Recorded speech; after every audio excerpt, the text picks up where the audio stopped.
So the story kicks off in this shady, low-lit warehouse. Damien walks in to meet with a gang boss. He's there to collect his cut of some illegal merch he's supposed to sell. But the boss is watching him closely. Something about Damien feels off, too twitchy, too nervous. The boss pulls him aside and starts laying it out. He's heard rumors there's a snitch in the gang. Damien tries to play it cool, acting innocent, but then the boss just drops the truth. He knows Damien is an undercover cop. And just like that, things explode. Damien draws his gun, and everything turns into chaos. He's outnumbered, but he fights his way through the thugs, using both bullets and brutal hand-to-hand combat. One group jumps him all at once, but Damien holds his ground, knocking them down one after another. Then, bang, he steps back and doesn't see a car speeding behind him. It hits him hard. He's in pain, badly hurt, but somehow still conscious. Despite the injuries, he gets back up and charges after the boss, ready to make the arrest. But then he hears the worst thing imaginable.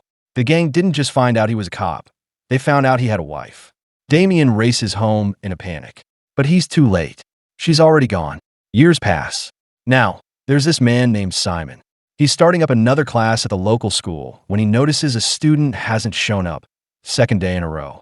The other teens explain what's going on.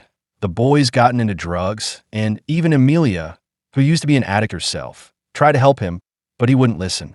Right then, Simon's son, Camel, gets a call. It's from the boy's mother. The student's been found dead. This isn't the first time this has happened. The school's got a serious problem. Illegal merch being sold right there on campus, and it's costing kids their lives.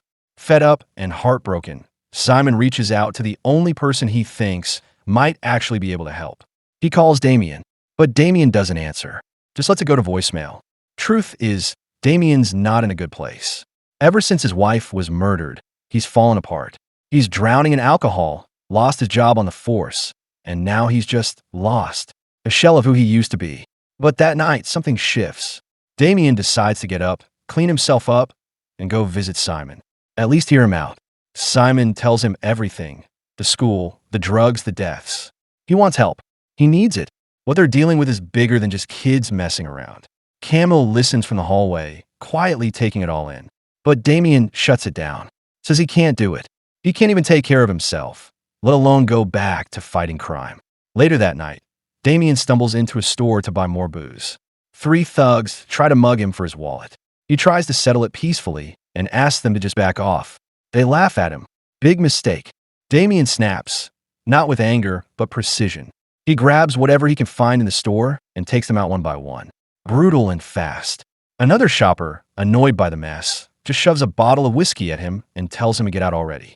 Meanwhile, Simon decides to follow up on a lead, a warehouse address he overheard one of the students mention. He goes there alone, trying to figure things out. But as soon as he gets to the door, someone grabs him. Next morning, Damien wakes up hungover and flips on the TV. And that's when the news hits him like a punch to the chest. Simon is dead. They found him in that warehouse. And the police? They're saying he was behind the whole operation, that he took his own life out of guilt after losing another student. Damien knows immediately there's no way Simon was behind that drug operation. He was framed, no doubt about it. So he heads straight to Simon's house, pushing past the reporters crowding the street outside. He's able to get in, thanks to a few remaining contacts he still has on the force. Once inside, he finds Simon's wife, broken, devastated. Damien comforts her, tells her she's not crazy for thinking something doesn't add up. She's right. Her husband was set up. While they're there, one of the detectives cracks a cruel joke, mocking Camel, calling his dad a criminal. Camel snaps. He tries to go after the guy, but Damien steps in before things get worse. He explains to the officers that Camel's just a kid, grieving and in shock. That's the only reason he's lashing out, and it's enough to keep the boy from getting arrested on the spot. After all that, Damien makes up his mind. He's going to clear his best friend's name, no matter what it takes. He reaches out to one of his more questionable contacts and gets himself a new identity. Fake papers, a whole new persona.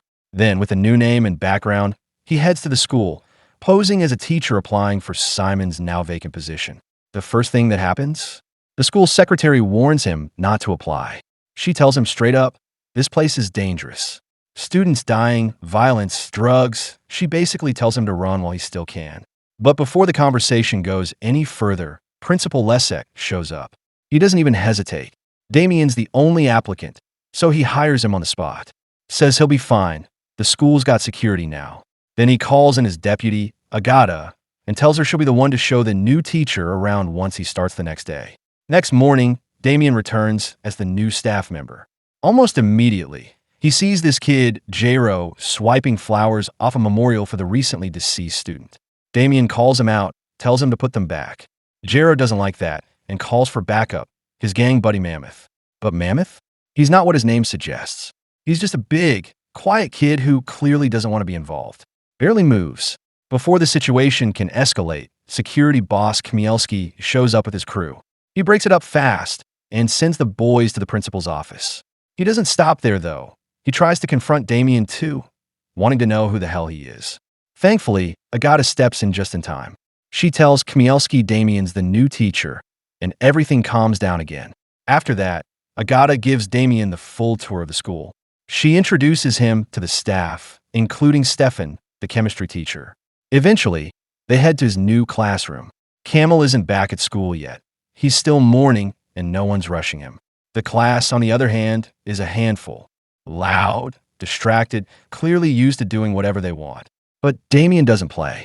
He snatches a phone right out of one kid's hand and shrugs off all their trash talk like it's nothing. The room goes quiet fast. Still, there's one student who just won't quit.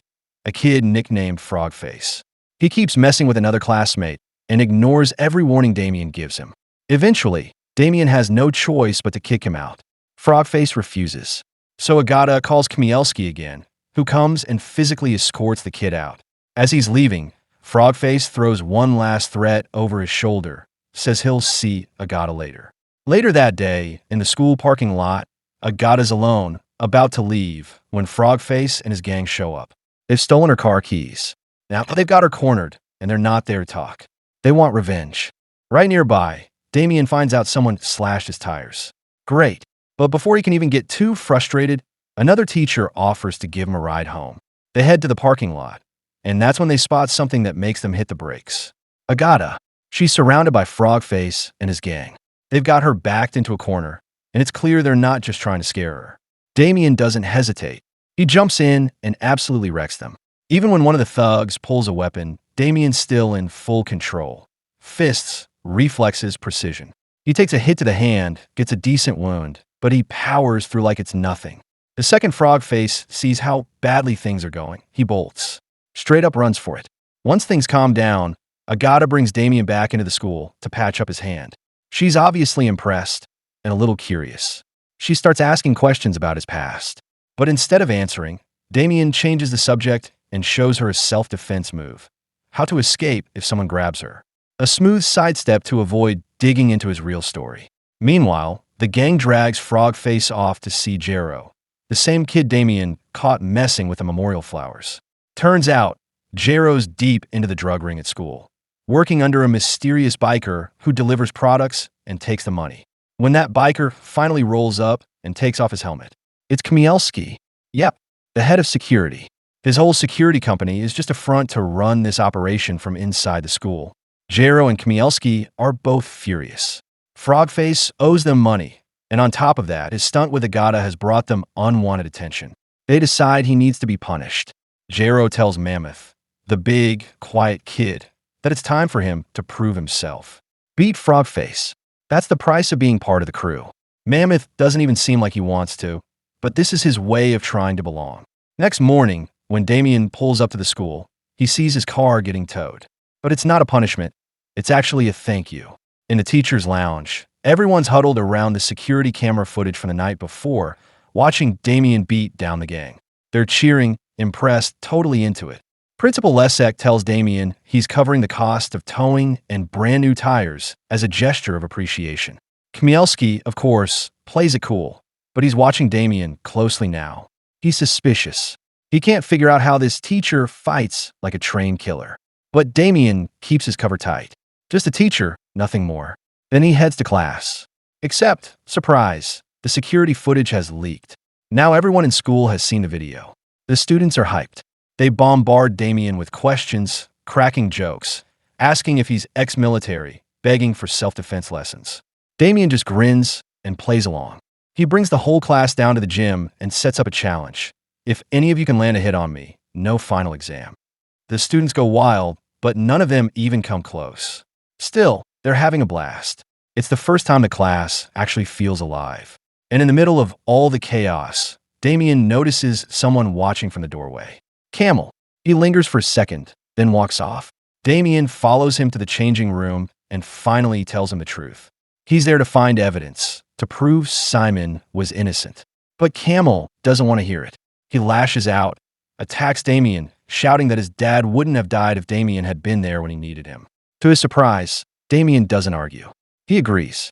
He says he does feel responsible. Maybe he can't fix what happened to Simon, but he's not going to let the same thing happen to the rest of the kids at this school. That's the moment Camel stops fighting. He looks at Damien, really looks at him, and decides he believes him.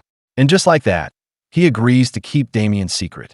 By the end of the day, Damien's car is back, completely fixed up. Shiny tires, no damage. Lesek really followed through. Feeling a little lighter, Damien turns to Agata and asks if she wants to grab a drink. She says yes.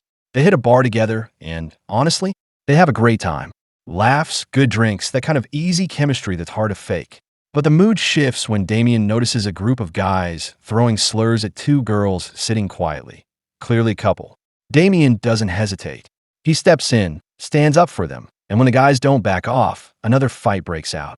Only this time, Damien doesn't go full beast mode. The guys are drunk, so he plays with them, tossing them around more for fun than fury. It's almost theatrical. Agata watches it all go down with a smirk on her face. Later that night, they head back to her place. They're already kissing as they walk through the door. Things heat up quickly, and while Agata slips into the kitchen to grab some wine, Damien freezes. Suddenly, he's hit by a flood of memories, his wife. The good moments, the laughter, the warmth, then the ending, the blood, the silence. He can't do it. Without saying a word, Damien grabs his coat and walks out, leaving Agata confused and hurt, left to assume the worst. On his way home, Damien spots Mammoth on the street, quietly selling merch. He pulls him aside and lets him have it. Not just angry, but disappointed. Tells him he's smarter than this, that he doesn't belong in a gang, and that he's worth more. Mammoth listens, but he's scared. Says he can't talk. Then he takes off before Damien can press him. Sometime later at school, Emilia spots one of her friends buying from the same crew. She tries to stop her, warns her how bad this stuff can get, because she knows. But Jero shows up, cuts her off, and sends his guys to grab Emilia right in front of everyone. That's when Camel steps in. He tries to defend her. No hesitation, but he doesn't know how to fight. And the gang doesn't care. They beat him down fast. Brutal, public, no mercy. Then Jero stands over him and makes it clear. This is what happens to anyone who tries to be a hero. When Damien gets to school, Agata barely looks at him. She's cold. All business. No trace of the laughter or warmth from the night before. Later, during class, Damien sees Camel walk in. Face swollen, bruises everywhere. But when he asks what happened, Camel just shrugs it off and says he fell. Nobody says a word. No one dares to name Jero. Damien scolds them, asks why they didn't stand up for themselves. And the answer's simple. They don't know how. So Damien offers them something. He invites the whole class to meet him after school at his old dojo. When they show up, the place looks terrible, run down, dusty, practically abandoned. A few of the students almost give up on the spot. But then Camel steps forward. He says he's in, that he's not quitting, and that gets everyone else to stay too. With all of them working together, the dojo gets cleaned up in just a couple of days. And once it's ready, Damien throws himself into the training. He teaches them everything he knows, fast, smart, efficient moves. No wasted time. And the best part? The students pick it up fast. Back at school, Damien keeps teaching history like nothing's changed, but he also keeps trying to connect with Agata. She's polite, respectful, but distant. She's still hurt, and she's not ready to hang out again. In his free time, Damien shadows some of the gang members. He tails them just far enough to find out where they're stashing the merch. Once he's sure, he calls the police. And just like that, boom, a full stash of illegal merch gets confiscated. Kmielski's guys take a hit, and they have no idea who just made the first move. Damien's feeling pretty satisfied with himself. After the police raid, after the stash was seized, yeah, he's earned the small win. But what he doesn't realize is that he's not the only one watching. Kmielski's been keeping tabs on him too. At the next gang party, J-Ro and the others agree. Damien is becoming a problem. A serious one. Something needs to be done. And they don't wait long. One night, after a long training session at the dojo, the students head home, but Damien stays behind to train solo. That's when they show up, a group of masked men, ski masks on, weapons in hand. This isn't some sloppy street fight. These guys are trained, coordinated, and armed with sticks. But Damien's still Damien. It's brutal, but he holds his ground. He takes them all down, one by one. But by the end of it, he's bleeding and sore. He wins, but barely. The next morning at school, Damien limps into the building and immediately spots something interesting. Kmielski's security guys all look like hell. Bruised, limping, bandaged. That's when it clicks. They were the ones under the masks. Damien doesn't say anything, though. Just shoots Kmielski a look and teases him with a smirk. Keeps his cards close. Kmielski? He's fuming. This mystery teacher is playing them like amateurs. But J-Ro steps in with a new plan. Something he swears will solve the Damien problem once and for all. After class that day, J-Ro and the gang show up at Emilia's house, pretending they've got an old watch they want to get repaired. A watch they stole from Simon the night he was murdered. Emilia's dad opens the door, gentle, soft-spoken. He doesn't want any trouble. Just asks them to leave. But J-Ro's not in the mood to play nice. He starts getting aggressive, until Emilia walks in and immediately steps between them. She sends her father into the other room, then turns to face J-Ro directly. That's when he grabs her by the hair and makes it very clear. If she wants to keep her father safe, she's going to do exactly what he says. The next day, the energy at school is off. Something's wrong. The tension's heavy. Then it drops. Emilia's accused Damien of taking advantage of her. Says it happened to the dojo. Leszek doesn't even blink. He fires Damien immediately. No questions. No chance to explain. Agata won't look at him. The students turn away. And when the security team shows up to drag him out, Camel follows behind just to spit one last insult. Tells Damien he tricked him, made him believe he was someone good. Damien says nothing, because he knows his word won't matter right now. Meanwhile, Emilia can't handle the guilt. It's too much. The pressure, the lie, the threat to her father, all of it sends her spiraling back into her old addiction. That night, Damien shows up at her place, desperate to understand what happened. Emilia finally breaks. She tells him everything about J-Ro, the threat, how they used her dad against her. Damien doesn't get angry. He just listens. Then he quietly takes the merch away from her. Before he can say more, Emilia's dad walks in and throws him out. Still determined, Damien goes to visit Frogface at the hospital. The kid's all beat up, clearly left behind by his so-called gang. Damien shows him his reflection, literally holds up a mirror to his face, and asks, "Is this who you're protecting?" And it works. Frogface finally talks. Turns out they're not bringing the merch into the school from outside. They're making it inside the school's own labs. It's a huge breakthrough. Damien rushes to tell Agata. He thinks maybe this will change things. Maybe it'll be enough to earn back her trust. But when he shows up, she still wants nothing to do with him. She doesn't even let him finish. She just kicks him out. As Agata turns her back to call the police, Damien makes a split-second decision and swipes her school keys. She's got access to every room in the building, and he needs that edge. That night, he sneaks into the school. The security guard are still on patrol, so Damien has to move carefully, slipping through hallways, hiding in closets when footsteps get too close. Eventually, he gets his chance and sneaks into the chemistry lab. And that's when he finds it. Hard proof. The merch is being made right here, inside the school. Lab equipment, materials, it's all there. But before he can do anything else, he hears footsteps. He ducks just in time and watches through a crack in the door. It's Stefan. He's the one cooking. Damien stays silent and waits. Luckily, Stefan doesn't stay long. He heads out to help the security guards load a van. As soon as he's gone, Damien grabs his phone and starts snapping pictures of everything. Then he slips out, hops in his car, and follows the van. By the time he gets to the warehouse, the van's already been emptied. And then the security team jumps him. They're not just punks, they're trained. But Damien's better.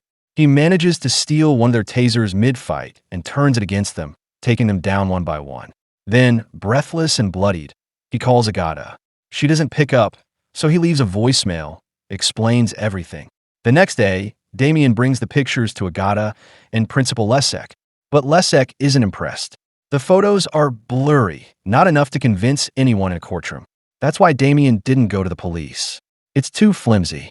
So Lesek calls in Stefan and Chmielewski for questioning. Stefan plays it cool, says he was just working late on an experiment and the security guys helped him clean up afterward. No big deal. Chmielewski doubles down, even points the finger at Simon, saying he was the real dealer. That gets under Damien's skin fast. He nearly loses it, lunges toward Chmielewski, but the guards step in and stop him. He's kicked out. Again. But Agata's not done thinking. Something doesn't sit right. So she pays a visit to Emilia. And Emilia, overwhelmed with guilt, finally spills everything. The threat, the lie, what really happened. Later, Damien manages to gain access to the school's security system. What he finds confirms his worst fear. The footage of the merch being moved. Deleted. He's losing his grip on the case. That night, Damien falls back into his old habits. Drinks start flowing. He's spiraling. Until Agata shows up. She's come to apologize for not believing him, for letting herself get swayed by lies. Damien finally opens up and tells her the whole truth about everything. She listens. Then she kisses him. It's soft. It's real. And then she says, let's bring them down together. They head to Stefan's place. No games this time. They demand answers. But Stefan's still guarded. He doesn't name names, just admits he's been cooking for a gang because they threatened his wife. And then, out of nowhere, Chmielewski rolls up on his bike. Before anyone can move, he pulls out a gun and shoots Stefan right there. No words, no threats, just one cold, loaded look at Damien before speeding off into the night. Next day at school, Lesek asks Agata to clean out Stefan's locker. He's got a meeting lined up with Emilia, who's finally ready to confess everything. While sorting through Stefan's things, Agata makes a discovery, a hidden notebook. Inside, detailed notes about the merch. Names, processes, records. She keeps it for herself. A few hours later, Camille and the other students go to the dojo to apologize to Damien because Emilia told them the truth. The happy reunion is suddenly interrupted by a call from Agata, informing them that Emilia has been attacked and is now in a coma. When the group makes it to the hospital, Agata shows Damien the notebook, which includes a map of the warehouse and the location of the hidden merch. Later in the evening, Damien makes his way to the warehouse, unaware that Chmielewski is still keeping an eye on him. When he arrives, Damien immediately knocks out the first guard he sees, then turns around and is startled by Agata, who has come to help. With a map from a notebook, they easily find the merch, but soon they find themselves surrounded by Chmielewski, Jero, the gang, and one huge surprise. The actual leader behind the operation is Lesek, who has given up on the current generation because they don't care about their studies. Lesek taunts Damien by showing him Simon's watch. But the conversation is interrupted by Mammoth, who has seen the error of his ways and has brought the whole class with him. A fight between both teams begins, and Damien watches as his students beat up the gang, including Jero. Chmielewski tries to run away, so Damien goes after him, starting a fight in which both of them are armed. Damien gains the upper hand, so Chmielewski decides to rip some wires from the wall in an attempt to electrocute him, but Damien disarms him with a kick. When Camille shows up and distracts Chmielewski, Damien pushes him against the wires and electrocutes him to death. Afterward, they go looking for Agata, who has been captured by Lesek. The principal has a gun drawn, but Damien doesn't care and hits him anyway, instantly releasing Agata. As soon as they turn around, Lesek shows that he's still conscious and takes out another gun from his sock, but before he can shoot, Camille releases a container full of toys on top of him, finally stopping him for good. Damien takes the opportunity to recover Simon's watch and hands it to Camille as a memory of his father while they watch the police and ambulances arrive to take care of all the young heroes.